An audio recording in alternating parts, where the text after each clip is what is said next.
would always loudly play Fortnite all night. My original goal was to make him quieter at night. What happened was much better. r/prorevenge. What is up, guys? Mr. Reddit here, back with another episode of Pro Revenge Stories. r/prorevenge is one of my favorite subreddits, and I really enjoyed making this. So kick back, relax, and enjoy the show.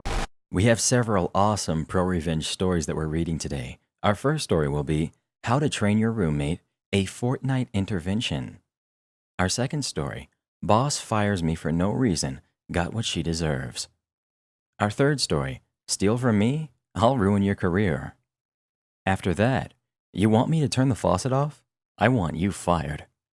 After that, Try Picking Up My Brother's Girlfriend? Dad, years later, helps end your political career.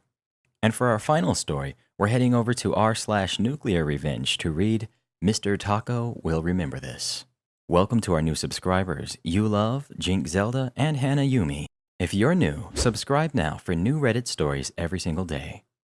How to Train Your Roommate, a Fortnite Intervention. Edit. Believe it or not, in my 6 years on Reddit, this is my most upvoted post. Thank you guys and gals for the love, and thank you for the silver. Edit 2. Change some things to make it less identifiable to me. I don't know, 1,000 people or more made me paranoid. Super long time lurker here. This is inspired by a top post I just read from 10 days ago. I had a similar experience and typed this out in their comments, then decided to make it my first post ever.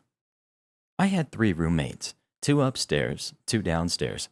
All of us were 20 to 21 years old, yet I was the only person in the house that wasn't completely burnt from college, snowboarding, and partying. In turn, I was always the one cleaning, taking out the trash, shoveling snow, patching holes in the wall, setting up the Wi-Fi, etc. I held the lease, the utilities, the Wi-Fi, and was the sole point of contact for the landlords, neighbors, repairmen, anybody. There was actually this one time these idiots fought through my 80-inch living room window at a party we were throwing. I learned how to frame and install windows that week. Many stories like that. My roommate who lived upstairs with me was privileged. He didn't work. His parents paid for his lifestyle and didn't bother to check up too often. We had an adjoined bathroom. Basically, if I open my bathroom door in my room and he opens his in his room, we can sit on our beds and look each other in the face. The bathroom was quite small, so it was maybe 15 feet from bed to bed. He would always leave his bathroom door open and then loudly play Fortnite all night, screaming, "Let's go," or "We got the dub, boys," waking me up multiple times a night. In the past, I was cool with everyone having weird hours and our life being a flurry of bad choices, but I was growing up, and my friends were not. I had just gotten my first salary job at a large, well-known, and hated corporate finance firm, at the bottom, hating life, being overworked, underappreciated, and being hyper-monitored. How long I pissed was a metric they looked at. It was tough. I gained 50 pounds in 6 months tough. I would wake up at 5:30 a.m., and my roommate would still be playing Fortnite. I started closing his bathroom door before I went to bed. He would just open it 30 minutes later and leave it open. I reached a boiling point one night and asked him to stop playing at night. He blew it off in his usual style, and rather than get angry, I got smart and started planning my revenge. Just like Pavlov's dogs, my friend was highly influenceable. There wasn't a lot of stimulus getting through his skull on a daily basis. First, I tried to be nice. Then, I tried full-on manipulation. I could turn off IPs from being able to connect to my Wi-Fi with ease. I don't think anyone in the house even knew that it was possible. They perceived Wi-Fi as this strange magic box you plug into an outlet, and then it just appears. I started blocking his Xbox's IP every night before bed. He started using his phone to tether to his Xbox. I started blocking his phone and his laptop, and then I would switch them back on for like 15 minutes and then disconnect them when he was in the middle of a game. I was trying to get him to believe the Wi-Fi was just messed up late at night. After weeks of hearing him stomp around in frustration and a couple of calls to the ISP and convincing clueless performance by yours truly, he admitted defeat to the formidable Wi-Fi. My original goal was to make him quieter at night. I figured he would catch on that I was doing it and simply not yell at 3 a.m. every night. What happened was much better. He started going to bed at a reasonable time and waking up at 8 a.m. to play, when the Wi-Fi was going strong. Unfortunately, his cabal of 20-year-old Fortnite diehards did not have the luxury of not working and could only play at night. He got bored of playing without his friends and started hanging out at the local skate and shoe store where our mutual friend worked. And eventually, he got his very first job out of boredom. I single-handedly conditioned my friend to improve his life and mine in just 60 days, all without him knowing. Too long didn't read. My lazy roommate kept me up at night. I turned off his Wi-Fi before I went to bed, and after a series of attempts to overcome this trial, he gave up and later got a job as a result of losing his beloved Wi-Fi at night. Next up, we've got Boss Fires Me for No Reason, Got What She Deserves. Okay, first off, this is my first post, and I suck at writing, so forgive my spelling and grammar mistakes. I worked at a company straight out of high school that deals with sports and workwear as well as branding. I went to the interview for a store man responsible for the cage, a place where we kept orders that were ready to be delivered, as well as orders that are still awaiting payment, starting in early 2018, and it went well for the first 2 months. Then I found a box of orders from more than 6 years ago and asked my boss about it. Her answer was to move me from the warehouse to the financial department to find out why they are still there. Now first, I know almost nothing about finance. Secondly, as a guy of over 2 meters tall sitting at a desk in a small office just doesn't work. But it came with a new job title, Finance Administrator, whatever that is, and a pay raise. So, fine with me getting paid more for the same job, and all I have to do is go through some old papers as well. Sign me up. So over the next couple of months, I made a list. I went through the whole cage and found more old orders. I found more than 80 orders, totaling over a couple million in value. Every time I figured out why they were still there, I added the reason to the list, as well as saying what happened to the items. My boss would look good in front of the owner. If there was no reason as to why it was all still there, or why it was there to begin with, my boss took that box, and I never thought of it again. I just updated the list with which boss took that order. So when I finally had a reason for every order older than 1 month that was still there, I got a raise again and went back to the original job I was hired for, still, with the finance administrator title in my contract. I was suddenly called to my boss's office, where I was told I was useless and not doing my job, and I was promptly fired. And here is where my revenge comes in. That list I had was on my computer, and the only copy of the list was in my personal email, as I would work from home sometimes. I handwrote the list and then typed it at home. So when I went to hand in my laptop, I made sure to remove everything that I did from it. No list, no emails, nothing left. I then contacted a lawyer to ask for advice. My dad recommended I do this. They have no valid reason for firing me. My lawyer had a field day with the case. I got more than 2 years worth of pay, my full contracted time, as well as an apology from my ex-boss, but it doesn't end there. I contacted the owner from the company and informed him that I still had the list, and how my boss had fired me without reason, cost the company money, and how she took stock if I couldn't find a reason as for why it was still there. He informed me that he will look into this, and I sent him the list out of good faith. He was a nice guy the few times I met him. Finally, today, I was talking to a friend that still works there. I was told that the police had shown up and had dragged my ex-boss away in cuffs for stealing stock. Next up, we've got Steal From Me, I'll Ruin Your Career. This was about 2 years ago in college. I had just moved into a house off campus with 3 of my closest friends. There were 2 other college guys already living there. All of these guys were doing Air Force ROTC with me. Basically, you go into the military after you graduate. I really liked all of my roommates and the house, except for one of the dudes that was already living there. He had a dog that would constantly rip up, pee, and poop all over the carpet, and he wouldn't clean it up. Furthermore, he would yell at us for leaving dirty dishes in the sink, etc., while he was the one making the vast majority of the mess. I had a job working 30 hours a week and doing school full-time and doing ROTC. I had a job as a server, so I would make quite a lot in tips, over $300 a week. I would leave the cash in my room boxed up because I trusted everyone in the house. We were all going to join the military, and integrity is a big thing. So I go to deposit my tips in the bank after not going for about a month, and I'm shocked when my cash deposit is only about $200, when I knew it had to be at least 1,200. I knew someone was stealing my tips then. It then made sense because my deposits had seemed a little low for a while. I was furious because I was barely scraping by, working my butt off trying to pay for college. So I buy a security camera for my room and hide it. I get all the documents from my work regarding the tips I've made over the past few months. I continue leaving my tips in the box, unconcealed as bait. I don't tell any of my roommates this. Sure enough, I leave for a trip and I get a notification on my phone. I watch as this guy that I trusted steals about $300 in cash from me, taking only $20 bills so I wouldn't notice. Well, the next day back from the trip, I schedule a meeting with our ROTC commander. I bring him all the evidence and video footage and tell him about my awful experiences with him in my house, with my other roommates as witnesses. Long story shorter, he got kicked out of ROTC and ruined his career. He had to pay me back about $1,000. I let him off easy, and had to pay the military back about $9,000. He had been getting paid by them for about a year.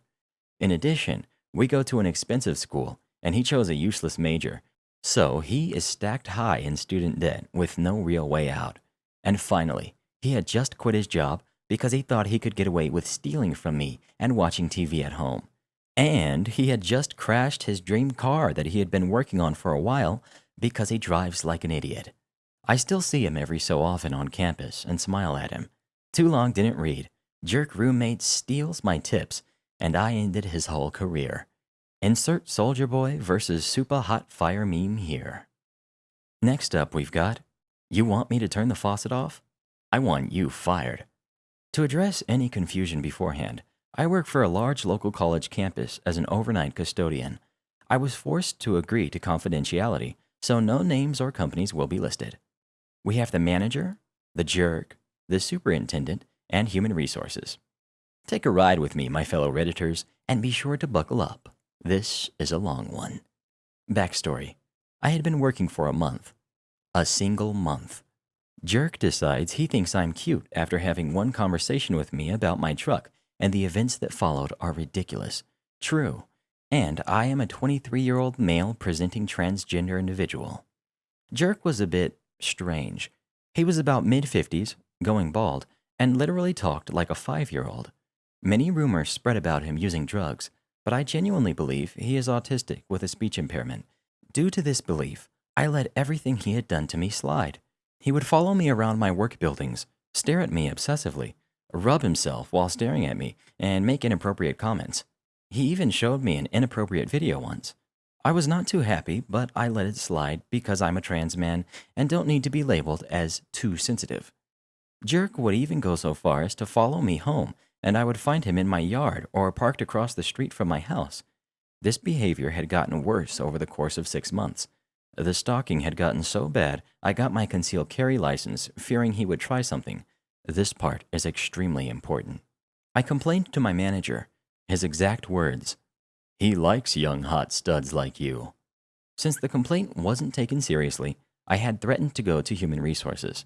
That got his attention. The next day, manager had forgotten this all happened, and the following encounter went as such. Jerk followed me into the custodial closet. "Hey, do you like this candy?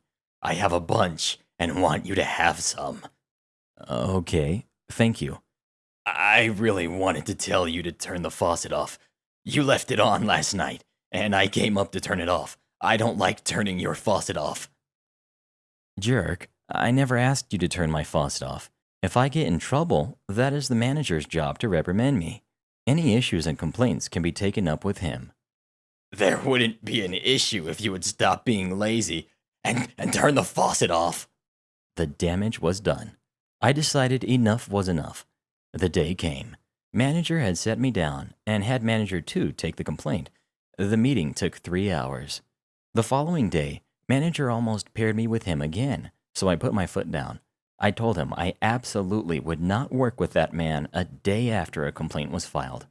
Manager 2 was called to campus to come deal with me. A heated discussion followed and resulted in me being pulled from the current campus to another. They gave me the day off because I had a full-on panic attack during the encounter. The following day, Friday, I stayed outside. I wanted to make it perfectly clear I wouldn't so much as go in the same building as the jerk. I waited until he left to go collect my things and start work. Cue the superintendent walking up and pulling me into a meeting. Human Resources was already in there. I had assumed, since no conversation happened about how they were going to handle this and what would happen to ensure my safety, I figured this was that talk. Nope. Superintendent. Look, this whole situation was blown up to unforeseen levels, and we unfortunately have to let you go. Your termination letter is right here and is effective immediately. I look down and read the paper. Workplace violence and code of conduct violation. Workplace violation? What did I do? It had come to my attention that you had concealed carried a gun and threatened manager and the jerk. I was floored. I am not a confrontational person at all. I knew for a fact I had never threatened anyone in my entire life. I am shy, reserved, and typically keep to myself. At this moment, I am absolutely done. Something snapped, and an entire side of me came out. The revenge. In the meeting with Human Resources and Superintendent, I requested their card and told them I'd file an EEOC complaint on the matter because I am being wrongfully terminated and that I would like to schedule an appointment to talk with Human Resources alongside a personal advocate. Human Resources. I'm not sure you can do that. You are an adult and can speak for yourself. Personal advocate or lawyer. Take your pick of which one you want there. She didn't answer me. I went on a rampage to be the biggest inconvenience to Human Resources as I possibly could, calling every 4 to 5 hours, open or closed, leaving a message every time I called. I went down there to the Human Resources office with a personal advocate at my side.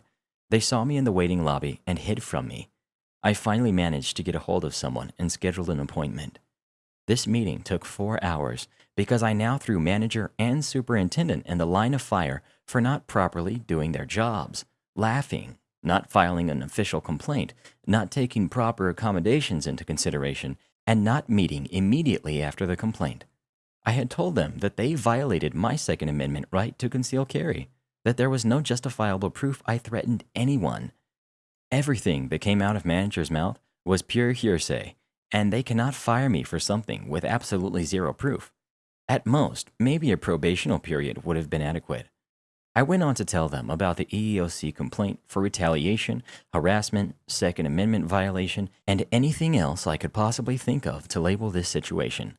The meeting ended, but I wasn't satisfied. I contacted news stations. I wrote a letter to the NRA. I wrote a letter to a transgender equality organization. I continued to harass them about the status of my case. I pressed forward with EEOC charges. A meeting was called. My EEOC representative called for settlement. They gave it to me. In addition to my job being given back to me, the firing of 4 managers, a total system management overhaul, a civil rights review, a human resources mandatory training of about 2 hours on not harassing people, and a serious chewing out to the superintendent. Jerk was also fired, all because I wanted justice for a stupid faucet. That will show you to tell me to turn the faucet off, you jerk. Before we start our next story, if you're enjoying these, please let me know by hitting the thumbs up. Try picking up my brother's girlfriend? Dad, years later, helps end your political career. This is kind of accidental revenge.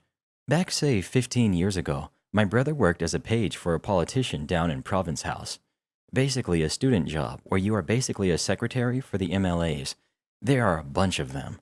Both my brother and his then-girlfriend worked there as a page. So one night, this politician, who I already couldn't stand, hits on my brother's girlfriend. He drove her home and on the drive tries to get her to come back to his place. He's married with kids, but they would have been back in there riding 3 hours away. Anyway, he calls my brother a loser. She shouldn't be with him, basically trying to slime his way in there. He would have been 40-ish, her 21 maybe. She rebukes him, and I guess that was the only incident. But of course, my brother can't say anything and has to go back to work in the same building as this jerk. Me, my father, and my other brothers never knew anything about this incident. But we hated this guy anyway. Just a complete moron that, for whatever reason, was really popular in his writing. My brother moves on and into adult life. As young love does, him and his girl broke up. This politician keeps winning. 6 elections in a row or something like that. Always winning comfortably. Fast forward more than a decade later. My father, who was always involved in politics, never running but always involved in campaigns, goes out and helps a fledgling campaign of this guy's latest challenger. It was a neighboring riding, but Dad's riding was comfortably going for Dad's preferred candidate, so he decided to help out next door. Dad knows the area like the back of his hand, has lived in the general area his whole life. For 3 weeks, he drove this lady door to door and to every nook and cranny in the country. Dad knows most of the people in our area. The candidate had just moved back to the area within the last decade. She knew the rural part of the riding, but no connections in the main town. On election day, Dad is out picking up and rounding up supporters from all over town, going to nursing homes and trailer parks, driving his old connections to the polling station. I wasn't involved in the campaign, and I don't know for sure, but I suspect he worked as hard or harder than anyone else. Challenger wins the election by something like 20 votes. It was awesome to watch on TV. Dude must have been stunned. We all loved the result. I remember texting my little brother and how he seemed a little extra pumped than the rest of us. We were proud of Dad. I can't say how many votes Dad alone was responsible for that day, but it was more than 20. Without Dad's involvement, she would not have won.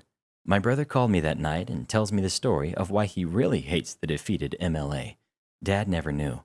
Maybe you couldn't call it revenge, but for my brother, it sure must have felt like it. And our final story of the day, this one from r/nuclear revenge. Mr. Taco will remember this. Hey guys, this was originally posted on r/prorevenge, and I received a comment asking me to post it here as well. I'll be honest, I'm not the biggest fan of how I wrote this, because I tried to condense 12 years of revenge into a manageable size. If this blows up, I'll see about adding more description where I can, slightly edited for spelling and grammar.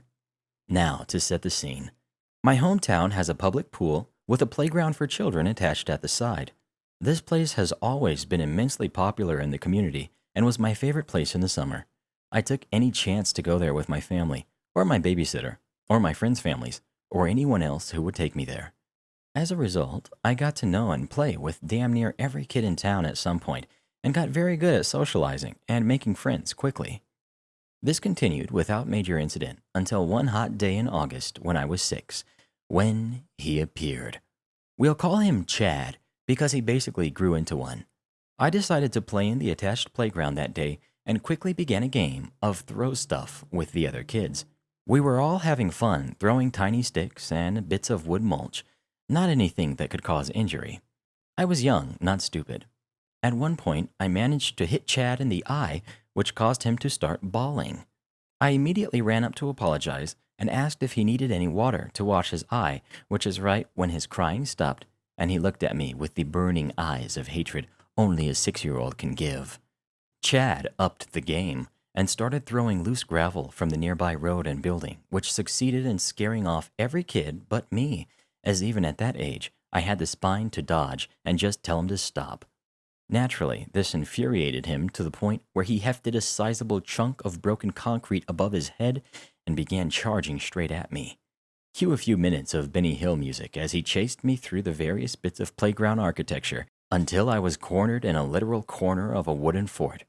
Not learning his lesson from my dodges beforehand, Chad tossed the jagged concrete right at my head, and I only barely dodged most of it. One half broke before rebounding and hitting me in the back of the head, causing me to bleed profusely. Satisfied enough, and perhaps afraid of reprisal from my now very audible crying, he fled. I wound up in the hospital needing a handful of stitches, but will never forget the sight of that huge rock coming right for my face. When I gained the concept of death a few years later, I realized that Chad could have quite possibly killed me had it been a direct hit to my face. Fast forward a few weeks, and who else do I see but Chad, sitting in my first grade classroom on the first day of school. I would be dealing with Chad for the next 12 years, lifelong grudge engaged. Chad had already totally forgotten who I was, furthering and cementing my hatred. The next 5 years consisted of a war of petty revenge against each other. I would flaunt my superior test scores. He'd steal my lunch. I'd tattle to the teacher about him kissing a girl. He'd spill apple juice on me, etc. The battlefield would change in the 6th grade with a new school and a powerful new enemy, puberty. While I was furiously bashed by the puberty stick for several years, Chad got off with a light slap on the wrist. Chad basically just became a Chad. More attractive, perfect hair, no acne, played football. You get the picture. While I was just stubborn pizza face and squeaky voice. Chad would go on to join and even lead the jock group. And while I was heavily involved in sports, my general interests, temperament, and looks put me squarely in the nerd group. Our classes were finally separated as I was placed with gifted services while he took the basic course load. This came with the notable exception of gym class, which the entire grade took together. Chad and his group of budding Chads eventually decided to try and bully me during one gym class as they had found out I was friends with one of their favorite victims. As we were jogging, I was harassed in a number of ways that came to head when a proto-Chad decided to lick his hand, suddenly speed up, and smack me in the face as he sped by. Enraged, I immediately chased after the proto-Chad and kicked his legs out, causing him to fall backwards before turning right around and socking Chad in the gut, causing him to fall forwards. This all happened as the gym teacher was not paying attention. Thank you, public school system. And I continued to jog as normal, without further harassment until we went to the locker rooms to change. On my way out, Chad had the brilliant idea to rabbit punch me in the back of my head, but not continue his assault after the initial surprise. I stayed standing, turned around, saw him grinning, and proceeded to royally mess him up. He began his retreat. He attempted to turn and run, which only allowed me to grab and throw him face first into a locker, at which point the gym teacher finally came to do his job and ended the fight. Chad would go on to claim victory as he had thrown the first punch, but surprisingly enough, none of the Chads ever seemed to mess with me again. Fast forward through a handful of light shenanigans until the freshman year of high school. I have joined the wrestling team, while Chad has become the bright new star of the football team. This next incident occurred in our cafeteria, which consisted of large round tables arranged in a grid where each table could comfortably fit about a dozen students. Chad and his little Chadlings sat at a table to my table's northwest. A random group of girls sat to my table's north, and a group of Chad's favorite victims sat to the northeast of my table. Now the Chads had the brilliant idea to regularly throw bits of their lunch at the victim table, never very much at once, and only when they made sure whatever teachers on duty weren't looking. This really pissed me off, as not only were they hitting their victims, but the table of girls and my table as well whenever they got adventurous and threw something messy, like a handful of applesauce. I firmly decided to end it one day by marching past my table and sitting at the victim table in the chair that had me directly facing the Chads. This gave them pause as they could remember me and my reputation as the guy who actually fought back against bullies. Sadly, it only lasted about 7 minutes, as Chad plucked up his courage, yelled, "Food fight!" and had his table throw far more food than ever before. Naturally, nobody else wanted a part of this BS, so no other table began throwing food, but I digress. I have entered full rage mode at this point, and slap both hands onto the victim's table so hard that the noise stops our elderly vice principal, who is running in to end the mess in his tracks. I march up to the Chads while ignoring the fact that I have momentarily become the sole target for food throwing. Grabbing their table, I flip the entire thing, half-thrown lunches and all, upside down and directly on top of the handful of Chads who hadn't managed to scurry out of their seats in time. Several Chads, though not the Chad, and I would be suspended for this, but I became a god for all those once bullied by the Chad. Army recruitment successful. With the sudden addition of the victim table, I had unwittingly become the leader of a group of more than 25 high school nerds, all hell-bent on ruining Chad's entire life. All right, let's see where this goes. Between us, we collected as much information as we could and began to plan, and oh boy did we plan.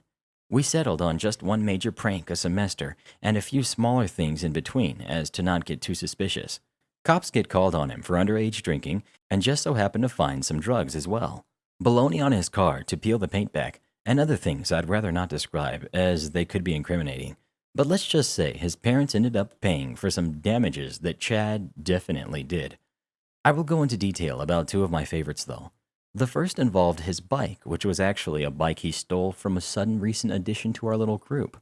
After staking out Chad's house, we managed to find a time where the bike sat out unlocked and nobody was around to see. We proceeded to loosen all parts of the bike, just enough to make it unsafe, but not enough to be immediately noticeable.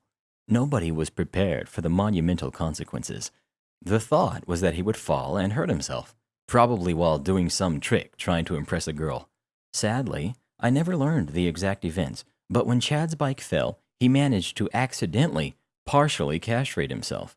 His sac was torn open and the doctor could only save one of his testicles. The most literal emasculation I've ever heard of. Now I know that's pretty terrible, but we were high schoolers in a religious community. We worked with what we had. This had the added benefit of making him a semi-pariah for several months until he managed to crush the rumors by getting an actual girlfriend. The other favorite was inspired by the movie Big Fat Liar, where they dye the villain's skin blue. At this point in senior year, we had managed to recruit a former Chad, hence referred to as Tom, into our circle who maintained his relationship with the main Chad as our sort of inside man. Tom managed to convince Chad to wear all white to prom, as that was totally the cool thing to do, bro. Using some connections with the prom planning committee, we also managed to book a very specific venue because it would have a catwalk above the dance floor. Our smallest and sneakiest member would be dressed head to toe in black and hide above the main entrance while holding a bucket half filled with various pink dyes and half filled with water, just waiting for the signal that Chad was coming. Her aim was true, her escape masterful, and the results were hilarious.